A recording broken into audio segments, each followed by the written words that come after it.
Il ne faut jamais dire, surtout quand ça ne te concerne pas toi personnellement. Parce que quelquefois on a tendance, surtout aujourd'hui, de se préoccuper plus des gens que de soi-même.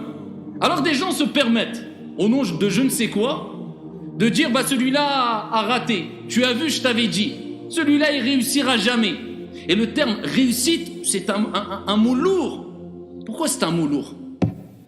Parce qu'on dit à chaque fois wa billahi at-tawfiq. At-tawfiq min Allah jalla wa ala. At-tawfiq, le succès, la réussite, elle vient de qui? Elle vient d'Allah tabaraka wa ta'ala. Donc quand toi tu dis cette personne ne réussira pas, c'est quelque part tu t'appropries un jugement qui appartient à Allah jalla wa ala. C'est qui accorde le succès? C'est toi. Tu connais Al-Ghaib, toi? Tu connais le futur? Quand on parle de Al-Ghaib, c'est le monde invisible, mais ici ce qui est visé particulièrement, c'est quoi? C'est Al-Mustaqbal, c'est le futur. Tu connais le futur? Non. Pourquoi tu dis il ne réussira jamais? Tu as utilisé le terme réussite. Ici, tu ne peux pas l'utiliser n'importe comment, ya Abdallah. Et une parole peut te conduire à ta perte. Comme une parole peut faire de toi un habitant parmi les habitants du paradis.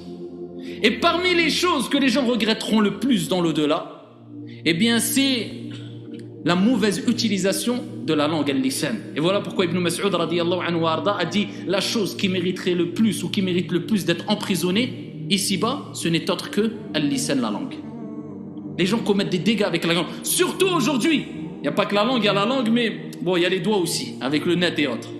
Et ça se propage extrêmement rapide. D'une manière très très rapide, les informations, les rumeurs, les calomnies, etc.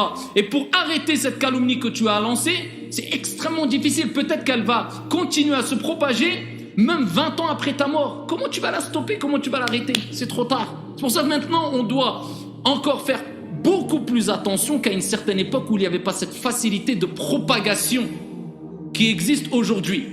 Le prophète alayhi afdalus salati wa askat taslim, qui est le meilleur des enseignants, lui-même a dit une fois comment un peuple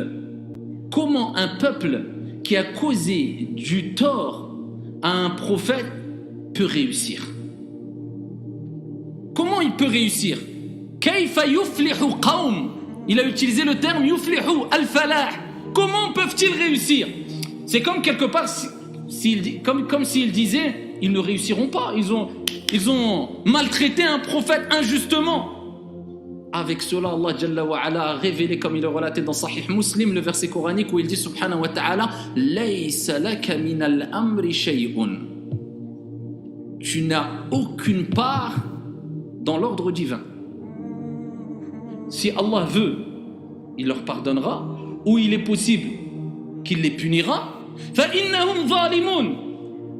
Et Allah rappelle, ils sont certes injustes. Allah nous donne une leçon à l'ensemble de l'humanité, c'est révélé dans le Coran al-Karim. Ils sont certes injustes. Mais de là à prendre position pour déduire une chose sans révélation, non. Ça c'est ici un rappel à l'ordre quelque part qui a été envoyé par Allah Jalla wa Ala. Parce qu'il n'y a pas eu la révélation qui lui a permis au prophète alayhi salatu wassalam d'affirmer cela. Et ça c'est une leçon à nous tous. Attention de prétendre qu'un tel est voué à je ne sais quoi ou à je ne sais où sans que tu aies une preuve concrète et claire qui te permet d'affirmer cela.